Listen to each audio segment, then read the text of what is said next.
Salve galera, bem-vindos a mais um vídeo. Antes da gente começar, quero mostrar essa super novidade da minha loja. Agora, o moletom do Slenderman na cor preta. O símbolo do proxy do Slenderman nesse moletom de capuz preto, incrivelmente confortável e quente para te aquecer durante este inverno. Este mês, minha loja está em promoção e esse moletom está saindo por apenas R$ 99. Você ainda pode parcelar em 4 vezes sem juros e o frete grátis para todo o Brasil. O link está na descrição.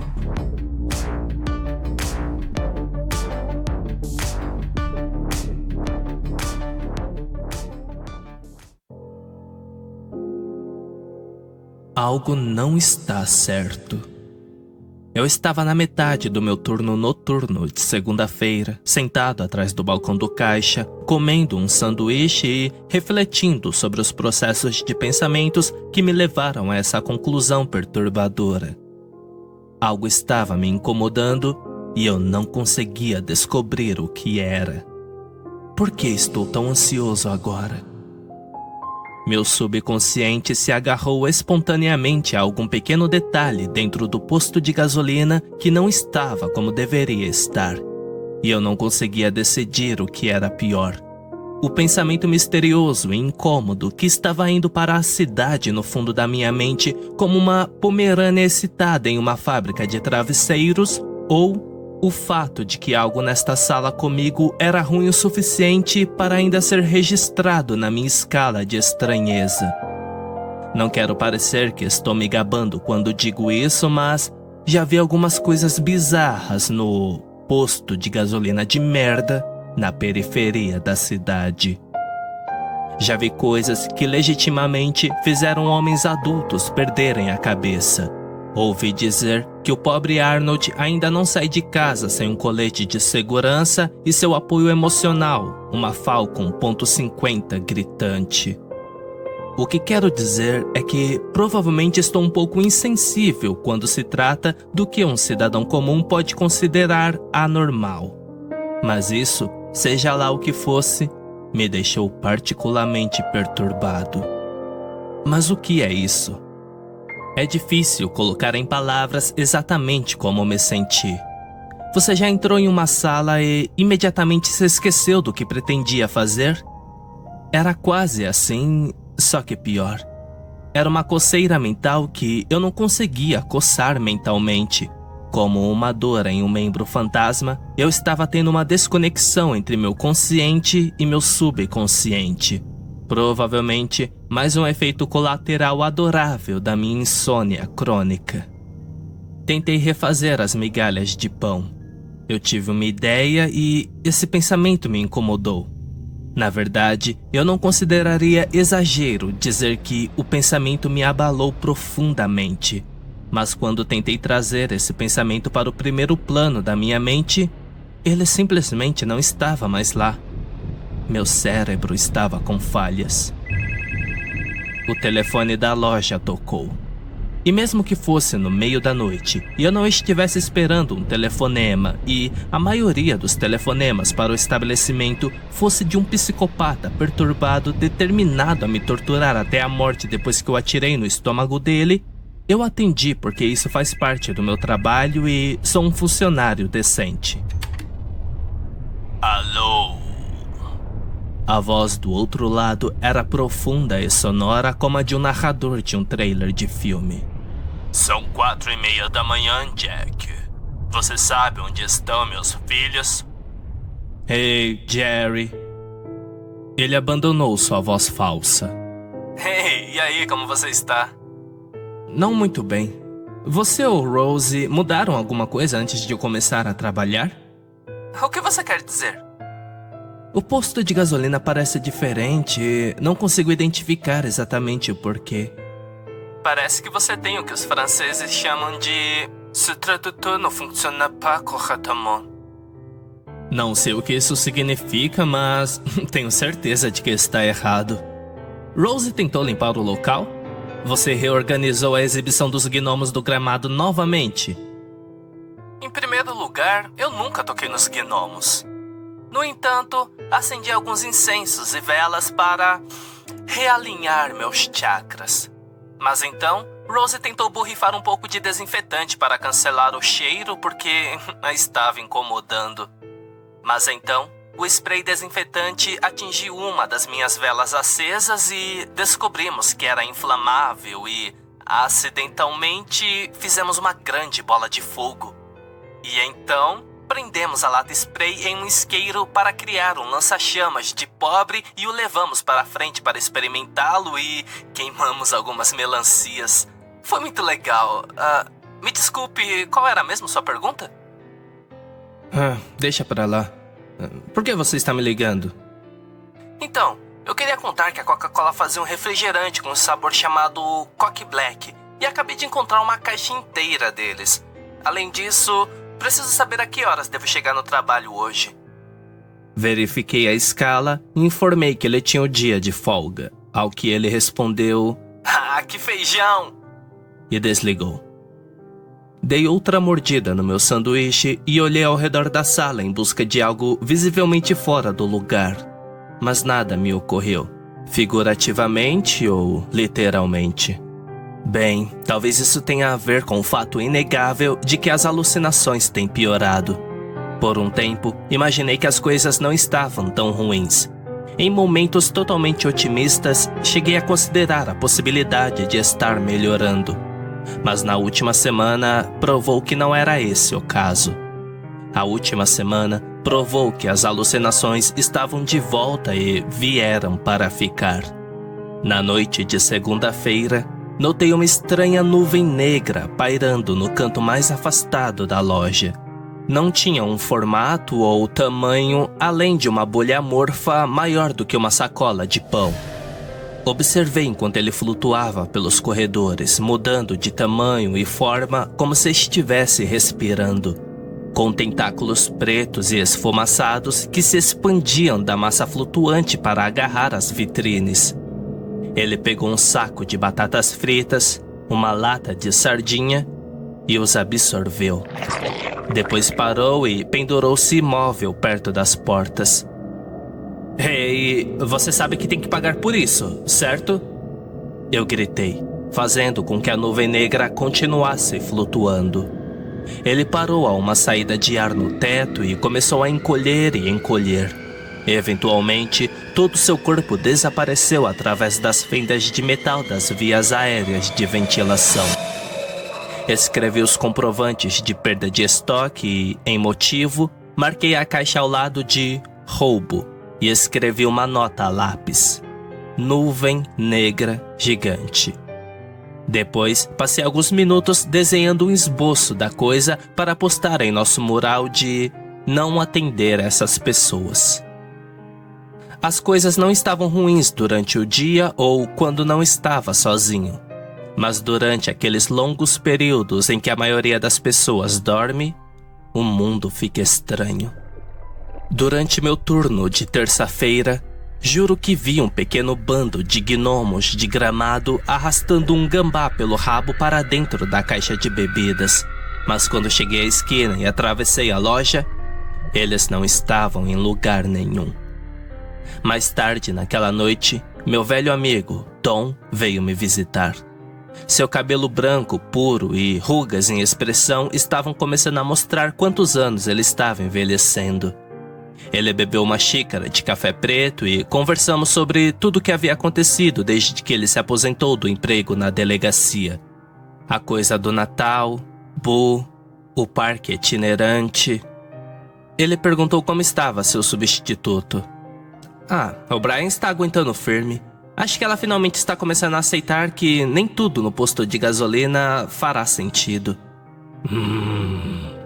Tom gruiu. É preciso um tipo especial de pessoa para trabalhar em postos de gasolina. A estranheza, esse tipo de coisa não agrada a maioria das pessoas. Contei a Tom sobre o livro que eu estava escrevendo. Eu não seria muito arrogante se fosse você, ele avisou. Há muitas pessoas por aqui que não ficarão exatamente felizes em saber que você está mantendo registros. Eu acho que está tudo bem. A maioria das pessoas pensa que sou louco. Tom jogou seu copo de isopor no lixo e perguntou: Por que eles pensariam isso? Foi então que a compreensão se encaixou como um pallet de tijolos. Merda! Eu gritei. Tom, você não estava morto? Tom se espreguiçou um pouco antes de responder. Isso é o que eles dizem. Então? Então o quê? Como é?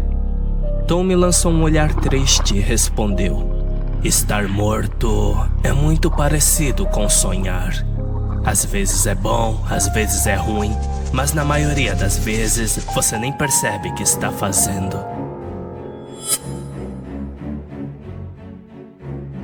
Na quarta-feira, alguém novo entrou pela loja. Ele tinha um nariz longo e pontudo, cabelo azul claro até os ombros, um chapéu preto com uma pena vermelha saindo dele e uma regata amarela desbotada exibindo um peito cheio de pelos parecido com cerdas. Ele usava óculos grossos com lentes de garrafa e um sorriso largo que mostrava muito mais gengivas do que dentes. Ele me perguntou se eu queria ver algo muito legal.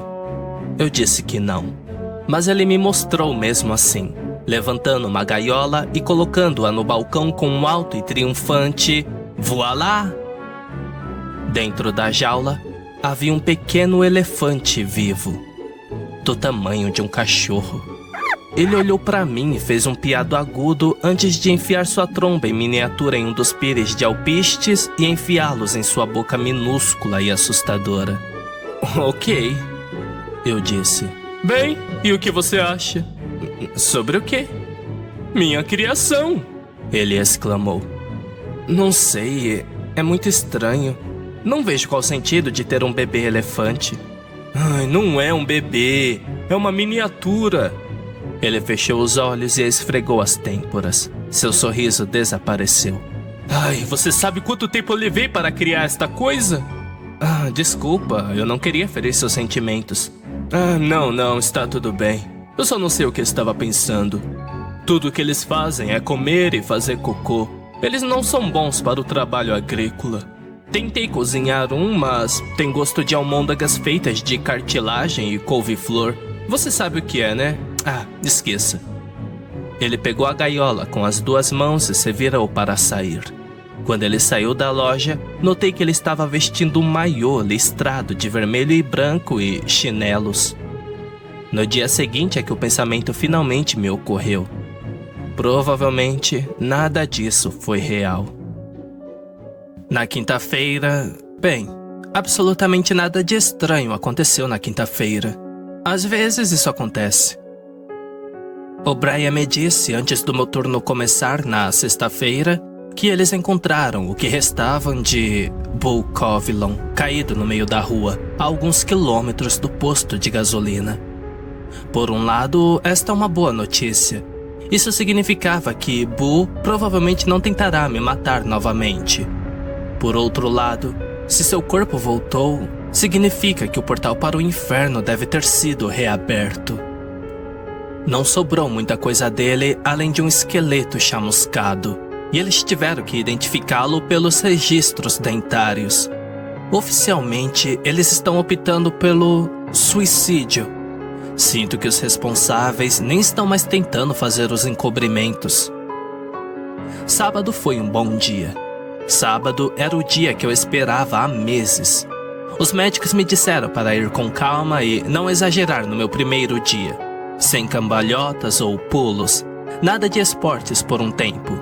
E talvez dê um tempo antes de voltar a dirigir um carro. Assegurei-lhes que não faria nenhum tipo de atividade física se pudesse evitar.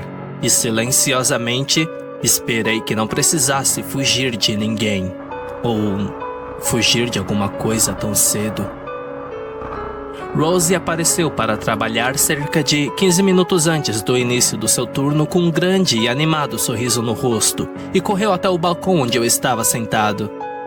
Ok! Ela exclamou com ainda mais alegria do que o normal. Venha, deixe-me ver, seu filho da puta bípede! Depois de todo esse tempo, voltei a andar como um ser humano normal. Mais ou menos. E quando cheguei à frente do balcão, Rose se chocou contra mim com um abraço apertado e completamente inesperado que quase me derrubou. Ok, uau, eu não sabia que já tínhamos intimidades para abraços. Ah, cala a boca! Ela disse enquanto se separava e olhava para as minhas pernas. Nem consigo me lembrar. Qual era a perna mesmo?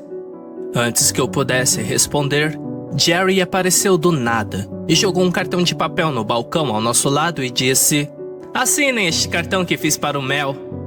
Você fez um cartão para o Mel? Perguntei. Ah, isso é tão fofo. Rose entrou na conversa antes de pegá-lo e ler em voz alta. Ei, Mel, desculpe. Sinto muito que você tenha sido esfaqueado no coração. Olha, ele fez um desenho e tudo mais. Sim, disse Jerry. Sou apenas um tipo de cara muito atencioso nos detalhes. Eu poderia dizer que Jerry deveria estar com um humor particularmente astuto ultimamente. Ele estava vestindo uma camiseta branca com as palavras "Meu nome é Jerry" escritas na frente. Bem, eu estou feliz que ele tem um hobby saudável agora. Ele inclinou a cabeça para mim e perguntou: você cortou o cabelo ou algo assim? Você parece mais alto. Ah, não, só me livrei das muletas. O quê? Você usava muletas? Sim, Jerry, eu costumava usar muletas. Muito atencioso, não é mesmo? Então, você é capaz de correr e fazer outras coisas? Tipo, você pode dançar? Ai, eu já não sabia dançar antes, então não. Rose perguntou com um sorriso: você tá afim de fazer uma caminhada curta? Eu disse a ela que ainda estava me acostumando com as longas distâncias e que não queria abusar da sorte ainda. Afinal, este era meu primeiro dia com a prótese. Devo admitir que, um mês antes, eu havia aceitado a ideia de que nunca mais iria a lugar nenhum sem muletas. Como tantas coisas, toda a situação da perna começou mal. Depois, ficou fora de controle e, antes que eu percebesse, já era tarde demais. Não conheço todos os termos técnicos, mas, basicamente, meu corpo esqueceu de como curar de ossos quebrados. Tive que fazer algumas cirurgias, e depois mais algumas. E então, justamente quando começou a parecer que minha perna iria melhorar, peguei uma superinfecção resistente a antibiótico e os médicos disseram que era hora de parar de jogar meu dinheiro fora com remédios e apenas dizer para o inferno com isso. Acontece que, se você pedir com educação, eles permitem que você mantenha a parte removida do corpo quando terminar. Realizamos um funeral viking para meu membro amputado no riacho perto da estação. Jerry carregou um pequeno barco improvisado com uma pira de fogos de artifício embebida em querosene e atirou velas romanas da ponte até que a maldita coisa toda explodiu em uma bola de fogo de glória e sangue coagulado gratuito. Foi definitivamente um dos funerais mais agradáveis que já estive. Domingo à noite, o homem de sobretudo voltou. Ele ficou do outro lado das portas, arranhando o vidro, mas se recusando a entrar. Pensei em ligar para O'Brien para afastá-lo, mas não queria incomodá-la com algo tão trivial, especialmente quando, por mais que eu odeie admitir, eu sabia que ele provavelmente nem era real. Então, esta foi minha semana que antecedeu até este momento. Então, será que era isso? Era a continuação das alucinações que me deixou com essa sensação de pressentimento? Não. O que quer que estivesse me incomodando tinha um senso mais forte de imediatismo associado a isso. Era uma adaptação à vida sem muletas? Definitivamente não. Poderia ter algo a ver com todas aquelas pessoas que morreram no parque de diversões itinerante? Não, isso foi semana passada. Então, como isso é possível? Como eu poderia perder a memória do que estava me incomodando, mas não a sensação que isso deixou para trás? Certa vez, Jerry me contou sobre uma ideia que teve de viajar pelo país, visitando lares de idosos e informando aos pacientes com Alzheimer grave que eles haviam ganhado na loteria e que seus netos os amavam, e que Matlock havia sido renovado por mais 10 temporadas. Pelo seu raciocínio, os velhos ficariam extremamente felizes e prontamente esqueceriam o porquê, deixando-os sem nenhuma responsabilidade de seguir em frente e, ao mesmo tempo, tornar o mundo um lugar melhor. Ele apresentou a ideia a seu grupo religioso, que concordou que iria satisfazer sua missão de aumentar a relação de felicidade contra o sofrimento do mundo, mas acabou por se recusar e pagar a conta, alegando que ainda era uma ideia bastante estúpida. Mas agora, eu estava começando a pensar que talvez ele estivesse no caminho certo. Dei outra mordida no meu sanduíche e ponderei a situação. Talvez eu estivesse pensando demais. Talvez eu precisasse deixar isso de lado por um tempo e deixar meu subconsciente resolver isso por mim. Se fosse realmente tão ruim assim, certamente eu descobriria mais cedo ou mais tarde. Até então, eu estaria sentado aqui, neste posto de gasolina mal iluminado e abafado, esperando os clientes e comendo um sanduíche de presunto medíocre. A proporção de pão com carne não estava certa, mas a alface crocante e o forro interno do pão estava coberto com manteiga em vez de maionese. Uma decisão que eu apoiei fortemente. Estava um pouco seco e provavelmente poderia usar uma cerveja ou algo assim para umedecer. Caralho, de onde veio esse sanduíche? Parei no meio da mastigação e olhei para o sanduíche. Depois abri a boca e deixei que a mistura parcialmente mastigada caísse sobre o balcão. Bem, definitivamente era isso. Toda a fonte das minhas dúvidas. O sanduíche. Eu não fiz esse sanduíche. Eu não trouxe esse sanduíche para o trabalho esta manhã. Eu não tenho carro e não vendemos os ingredientes necessários para fazer um sanduíche de presunto aqui no posto. O mais preocupante é que nem me lembro quando comecei a comer essa coisa. E quando percebi o que estava fazendo, já estava na metade do caminho. Eu o cutuquei só para ter certeza de que não era apenas mais uma alucinação. É assim que funcionam as alucinações, não é? Eu deveria pesquisar sobre isso. Foco, ok. Pense, Jack, pense. Não tem como um sanduíche aparecer do nada e você começar a comê-lo. Não é assim que os sanduíches funcionam. Decidi jogar pelo seguro e levar o sanduíche para o outro cômodo até que pudesse descobrir o que estava acontecendo. Instintivamente me inclinei para trás e peguei minhas muletas, apenas para sentir um pânico momentâneo antes de lembrar que elas não estavam lá. Velhos hábitos são difíceis de morrer, eu acho. Durante meses, aquelas muletas foram como uma extensão do meu ser. Inferno. Elas até serviram como armas improvisadas algumas vezes e agora as muletas se foram. Eu quase senti falta delas. Sim, quase. O que não sentiria falta seria dos hematomas perpétuos nas axilas ou aquele apelido carinhoso de O'Brien, de muletinha ou muleta. Ou todos os olhares irritantes ou todas as escadas irritantes. Levantei-me e admirei o quão normal aquilo parecia. Para alguém com um número ímpar de membros e dedos, é reconfortante saber que um corpo pode, de alguma forma, encontrar uma maneira de se sentir simétrico novamente. Enfim, o que eu estava fazendo? Olhei ao redor da sala, tentando lembrar por que me levantei. Ah, certo, o sanduíche. Droga, essa coisa era complicada, mas eu não ia deixar isso me atacar novamente. Coloquei o sanduíche debaixo do balde na geladeira e empilhei algumas caixas pesadas em cima só para ter certeza de que não iria a lugar nenhum. Quando voltei para a frente da loja, havia algo ali esperando por mim. Algo aterrorizante. E se eu estivesse com soluços naquele momento, eles teriam sido curados. A figura era alta, desajeitada, a parte superior do capuz quase tocando o teto. Na mão esquerda, ele segurava uma longa foice preta feita de madeira escura. A arma sozinha era mais alta do que eu. Seu corpo magro estava coberto por um manto de veludo preto que ia até o chão, onde suas mãos se projetavam do pano. Elas estavam cobertas por luvas e seu rosto Era um vazio escuro, invisível sobre o capuz. Era uma visão bastante clichê da morte e definitivamente um dos presságios mais sinistros por passar por aquelas portas. Tipo, facilmente entre as coisas mais estranhas deste mês.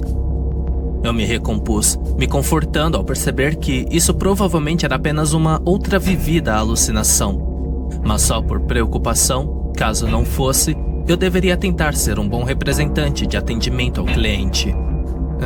Bom dia, eu disse. Posso ajudá-lo em alguma coisa? A figura da morte apontou lentamente a mão direita para mim e falou: Jack, eu estou aqui por você. Chegou a hora de você se livrar desse invólucro mortal. Sua voz era profunda e ameaçadora, como a de um Darth Vader com excesso de peso. Isso é sério?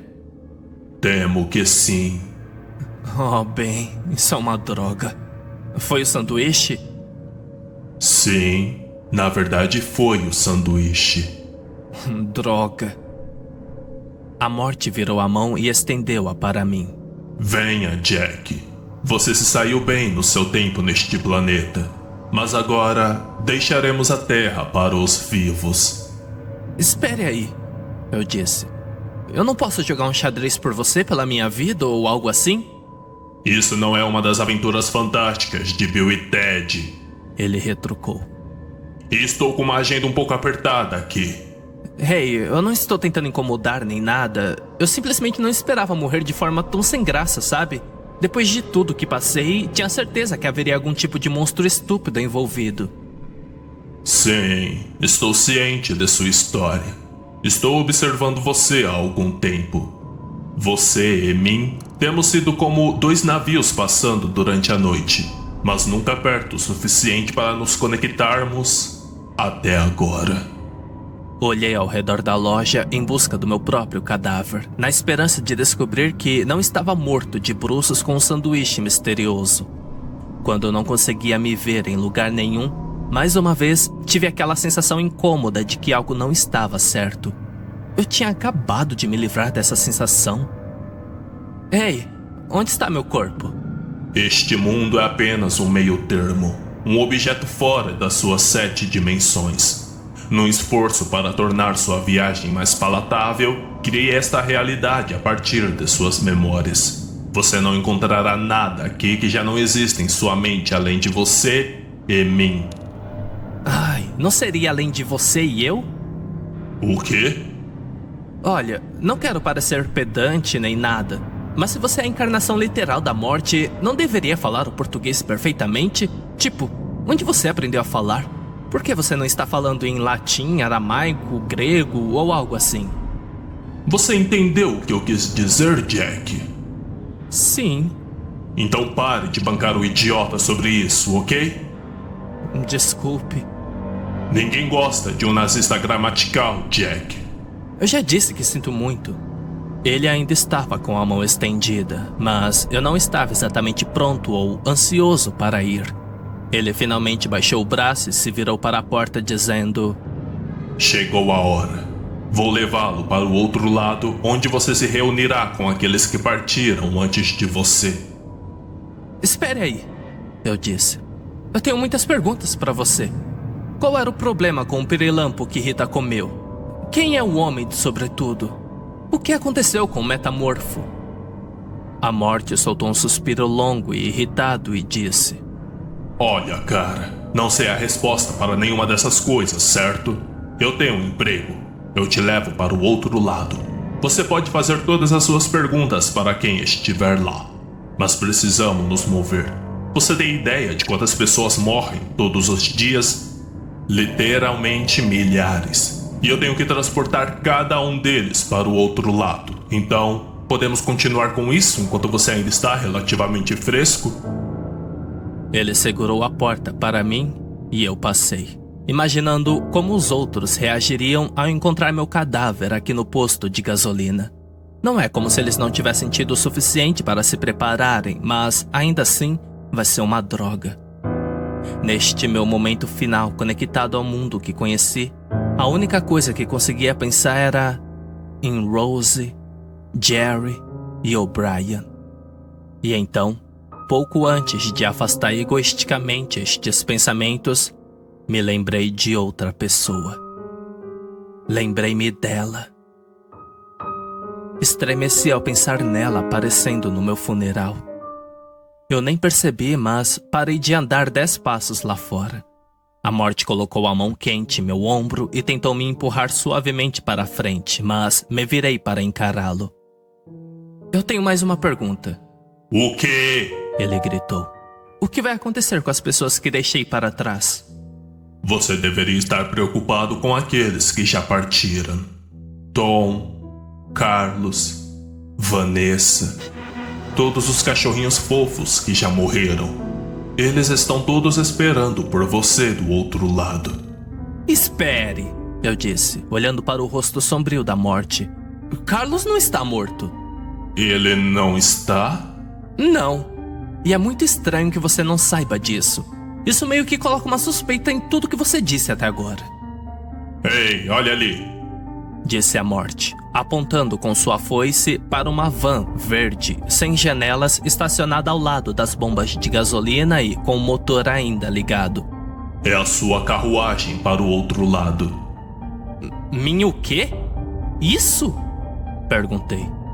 Toda essa realidade é uma espécie de paisagem onírica criada a partir de sua mente. E sua mente escolheu este veículo como a embarcação para cruzar para o submundo. Por que você não vai para trás e eu dirijo? Você pode querer se deitar e fechar os olhos.